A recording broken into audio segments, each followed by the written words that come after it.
We have the break this afternoon, right? There's a break this afternoon. Oh, correct. yeah. Check it out. HockeyCards.sc. I'm in this break. So unless I'm asleep, I'm planning on being in there live to watch Patrick pull me, because I bought Edmonton, to pull me that McDavid auto, that Draisaitl of course, out of Parker's champion. So if you want to see that pulled, go check out today's break. Get in the chat. I say that, and you might not even post this today, so this might be a moot point. So I'll let's auto next time. Yeah. Well, go. You can always check out the live afterwards if you want. Every time David is in on the breaks, he pulls a case hit or better. So I'm sure there's going to be like a 1-on-1 McDavid auto for you today. Yeah, exactly. That's what I'm banking on. So. And it's really down to you. You're the one who has the pressure on you because I don't do it. So.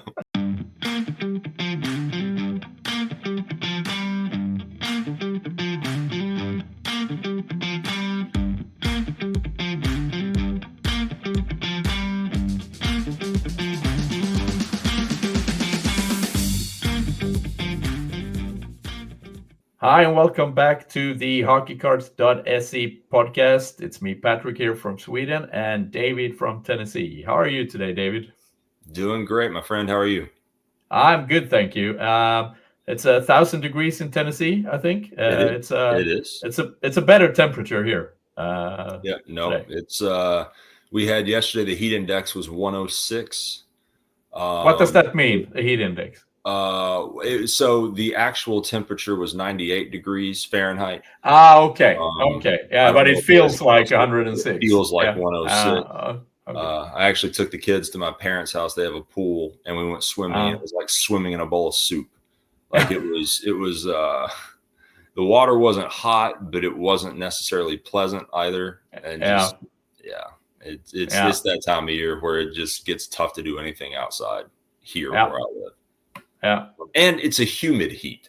So it's not like, I hear people say all the time about like desert heat where it's technically hotter, but it's a dry heat. Yeah. It's not a dry heat here. It's a humid heat. So you basically stay inside for the next 2 months. The future. I mean, we started touching the future with the draft and things. So what do you think will be the impact for teams in the league, contenders and others, seeing Florida win like this again? What will we be seeing in the offseason, do you think? I really don't know. I really don't know. It's so noisy right now. I mean, you got, especially, the Canadian teams, especially, I should say, you got Toronto, Edmonton, and you see rumors all over the place. Yeah. It's hard to really trust anything anymore, right? Like it really is. Yeah. I mean, you would think that people will take a look at Florida and how they're doing it and say, that's what we want to do. But, is anyone really going to do it? I don't know. I really don't know. And then, again, where are Marchand and Bennett going to sign? I don't know. If they re-sign in Florida, though, my gosh, you're basically bringing the same exact team back. Yeah. And you saw what these guys could do. And then even the injuries that they played through, stuff that came out after the fact is like, geez, I mean, they're going to be tough to beat again. I don't know. I really don't. That's a great question, and so many teams have so many things they have to do. Your boys sent Kreider to who? Anaheim. Yeah. So but they re-signed Matt Rempe. I saw that. Yeah.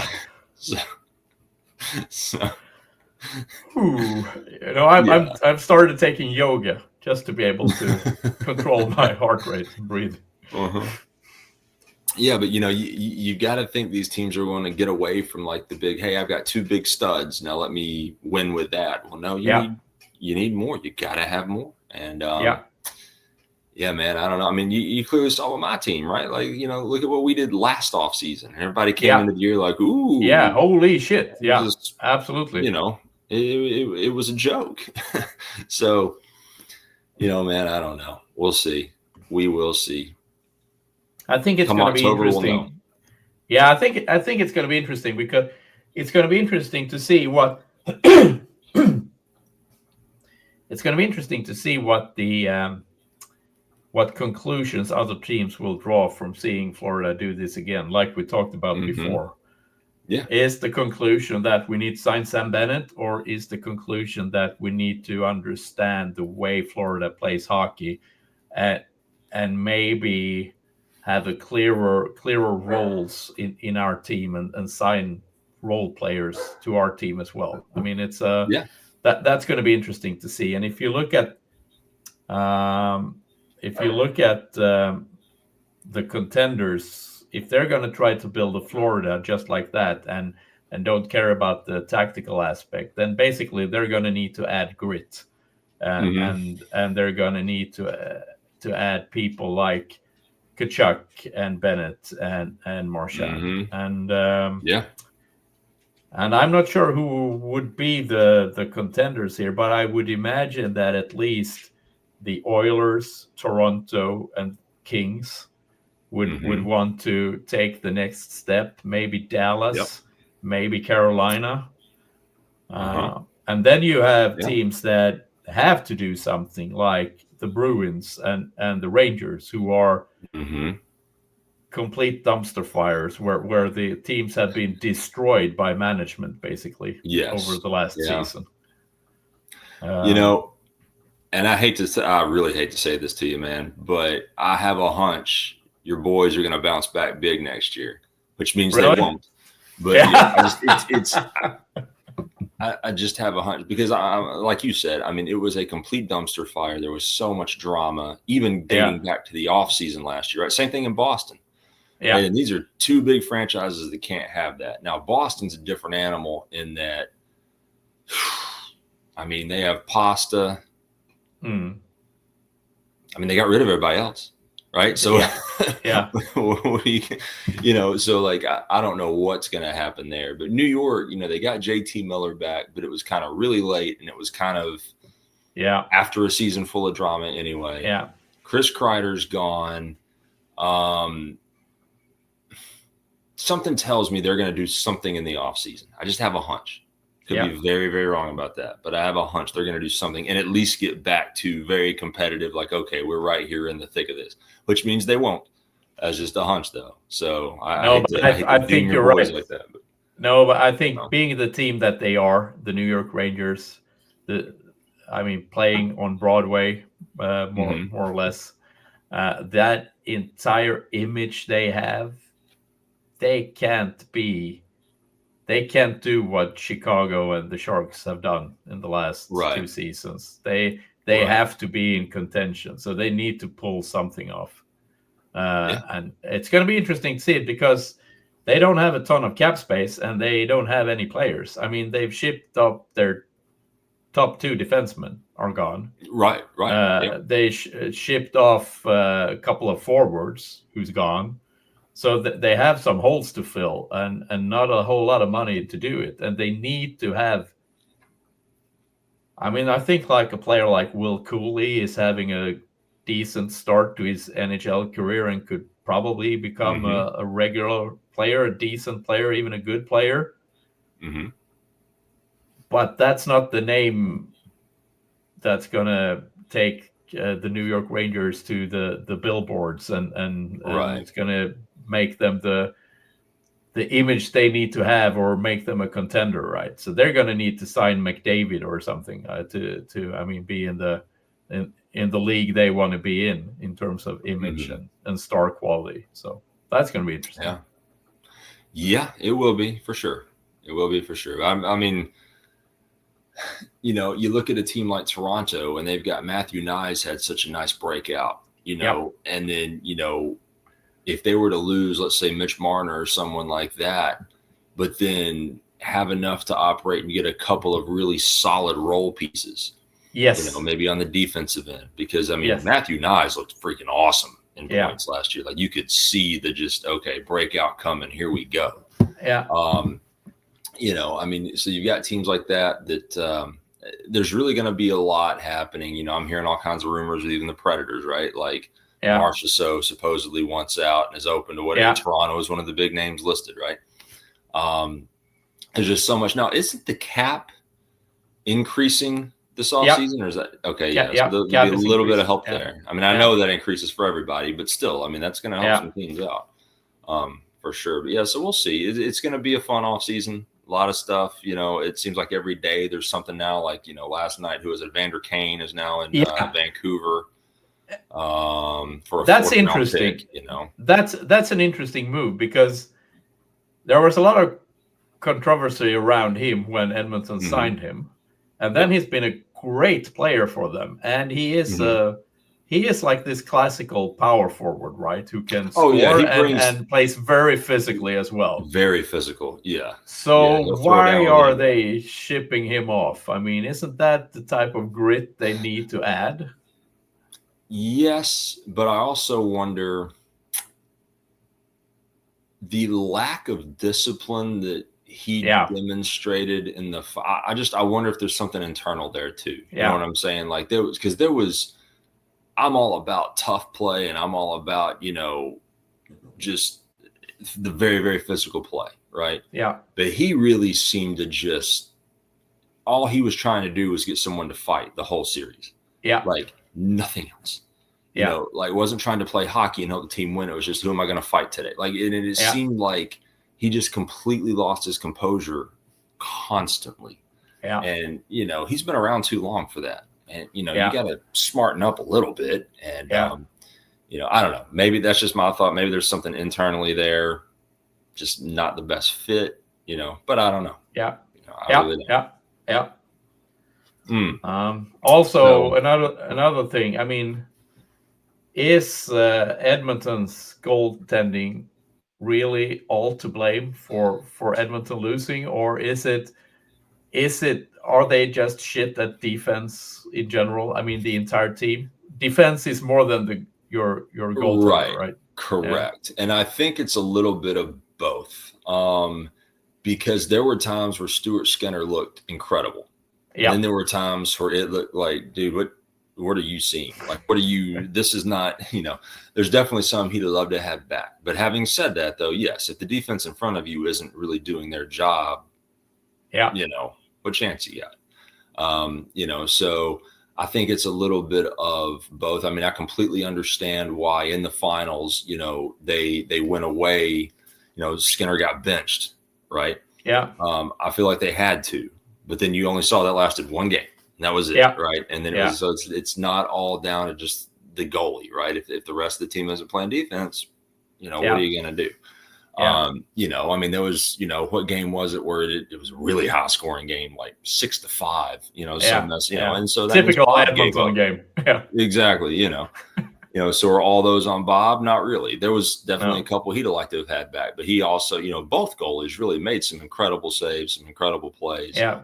All throughout the finals. But, is Stuart Skinner like the franchise goalie, the answer for the future? I don't know if I'd go that far. But then again, if you put a really nice defense in front of him, did I lose you there? All right. Yeah. Are you back? Yeah, I'm back. Everything went all black for a second. Yeah, I think there was probably some issue with the Wi-Fi. Maybe the server hamsters weren't running fast enough or something. Well, I'll say this: we probably need to talk about Midsummer or whatever and wrap it up anyway, because I got a feeling he's going to wake up any second now. So okay, yeah, it's like 10 till 6. All right. We can touch on the others. We can do another podcast next week or something if you want to, and we can touch on the other stuff then if you'd like. Yeah, we can do shopping and ice next time then. And we'll do that then. We'll do that. But I do want to mention this Midsummer, because that mess is, and I can even bring it up to you here. So let's. All right. So before we go, you have to tell us about Midsummer. Yeah, what that's all about. And then I have to share my personal experience with Midsummer that I shared with you, but we'll tell the viewers. So go ahead and let us let us know that it was Midsummer. So happy belated Midsummer to you. Thank you. But and I'm sure that, you know, probably 3/4 of our audience, so 4 people celebrate Midsummer as well. But yeah, tell us a little bit about it, and I've got a couple of questions. Yeah, sure. Yeah, so Midsummer's Eve is the biggest national holiday in Sweden, apart from Christmas, or the only thing that comes close to Christmas. And it's basically, I mean, we have lots of holidays, and most of them are a bit hazy on why we celebrate them. So it's like the how is usually more important than the why. Nobody really understands why, or why the how is the way it is, but doing things in a certain way is important, even if we don't understand anything else. So yeah. Midsummer is essentially an old pagan ritual, which is a celebration of the summer solstice. So it's the longest day of the year, and we celebrate this by naturally building a giant phallus in the garden, or going to a community phallus, which is usually huge. As you do. Yeah, as you do. So it's called a maypole. It's basically a huge cross with some circles attached to it. And it's dressed all in, you dress it in vegetation. So you dress it in like branches, green leaves and things, and add flowers to it, right? And then you celebrate by you typically do this, like, you typically don't stay at home. You typically go to the countryside or the coast, or like a summer cottage, or somewhere away from home. So and is that because of like phallic availability? Is that a it's about, you know, being one thing is to be outdoors, right? So you need to be like and also when you eat, you try to eat outdoors. Sometimes the weather won't let you, but it's important to be outdoors as much as possible throughout this day, and eating outdoors and things. So if you go, like, if you would go through downtown Stockholm, for example, Midsummer's Eve, there's no people there. It's dead. There, nothing is happening. So it's like these old Western movies, you know, with tumbleweed blowing across the street. Yeah. Well, then you dance around the Midsummer pole. You have some special dances, and you sing, and you, of course, enlist the help of your kids. So you get your kids to dance around this phallus, singing about frogs, usually. Which nobody knows why we do either, but we do. And then you eat, and well, when you have it, there are some traditional foods that you eat, like there's always a lot of strawberries, like strawberry cake or just strawberry and cream. That's important. We use for every single Swedish holiday, no matter what we're celebrating, we usually eat boiled eggs, pickled raw herring, cured salmon, boiled potatoes, pies, things like that.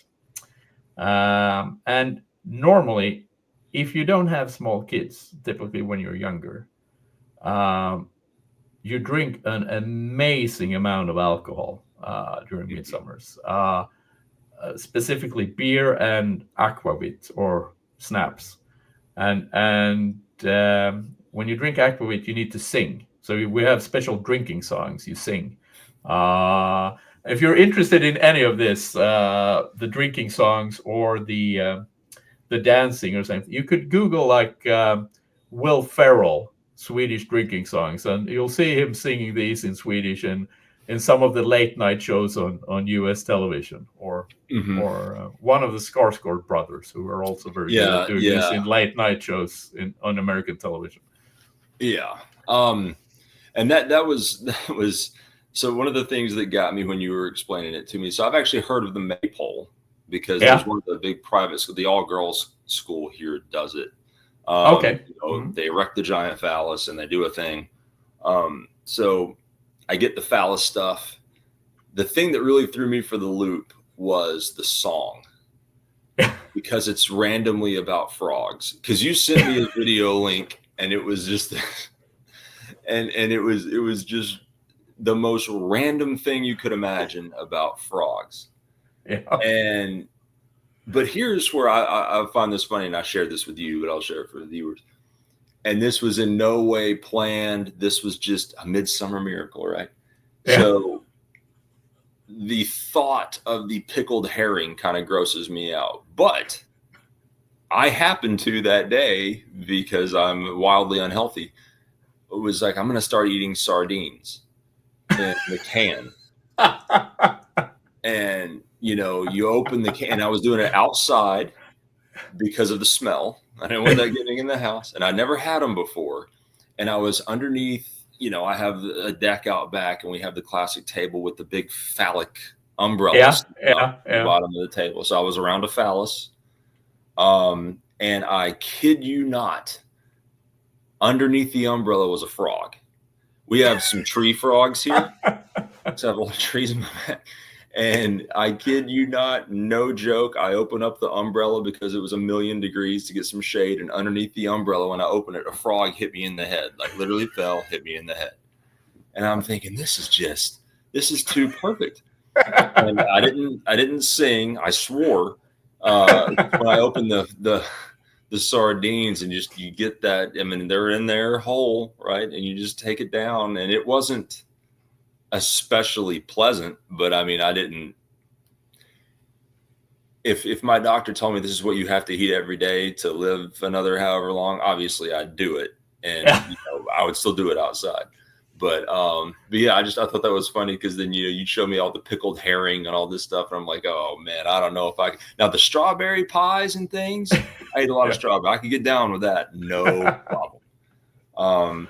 The beer and aquavit as well. Yes, I could really get down with, no problem. That's not a problem at all. I've got an umbrella. I've got the phallus outside. We can that. We don't have a public phallus that we go to here necessarily, but we have, I can do it in the backyard. I told you, I think I'm going to check out next time I go to the liquor store. I'm going to see if they have aquavit, just so I can see what this is like. But yeah, so I think I might try that next time. Get a little aquavit from the liquor store. Yeah. But one thing you and I talked about doing, we'll see if the people like this, is maybe sending each other, you send me some Swedish delicacies, and I'll send you some American delicacies that, you may not have over there. And let's just see, and we'll try them live. We'll do it live here. Yeah. And people do that, and they give the overblown, like people start retching and all that stuff. I'm not going to do that, but like, unless it's really bad. But, but an honest assessment of the various snacks that we, like you pointed out, that we can legally send, because I don't know what you can and can't. And of course, it'll probably get lost coming here, as everything else does. With the post office you have, in Chattanooga, it will probably get lost. At least 2 out of 3 will get lost. So I have to send things in different envelopes to you. But, I saw there was. I mean, it's a bit of a ways from Chattanooga, Tennessee, to travel. But I saw there was a pretty big Swedish Midsummer celebration in Battery Park in New York City. So that's a very long way. Apparently, they have that every year. Apparently. So. Okay. Yeah. Well, like you told me, they have an IKEA. I have an IKEA probably an hour and a half from me, so I could go there one day and sample their local delicacy. I'll tell you. I'll tell you what to pick up, and I don't have to send it to you, and we can record it when you taste it. Yeah. Yeah. Exactly. So looking forward to that. But that's gonna be fun. And I will say that we do have some things here, and there's a lot of different towns, especially going back to the college stuff we were talking about, that do really wild stuff, especially on the eve of a big game. The big college games here, like for football, are on Saturdays. So the night before on Fridays, some colleges, they have massive bonfires. Some burn couches. So they literally line the streets with couches and burn them. I don't know why. There's different traditions in a lot of the places that kind of make it cool. And so a lot of those college towns that are true college towns, where like there might be 45, 50,000 people that live in the town, and 35,000 of those go to the school. Yeah. They have a lot of cool traditions Yeah. like that. None of them involve frogs or I don't know how Or many maypoles. houses are involved, but yeah, I'm sure there's some. But anyway, yeah, that just it sounded pretty fun though. I'm glad you guys got to have a good time and enjoy it. I Yeah. hope I didn't hear from you the next day, so I assumed that No, the aquavit was. there's a reason for why this is always on a Friday. So Yeah, it takes you Saturday and Sunday to get back to being a human afterwards. It's because yeah, it goes on for it starts at like,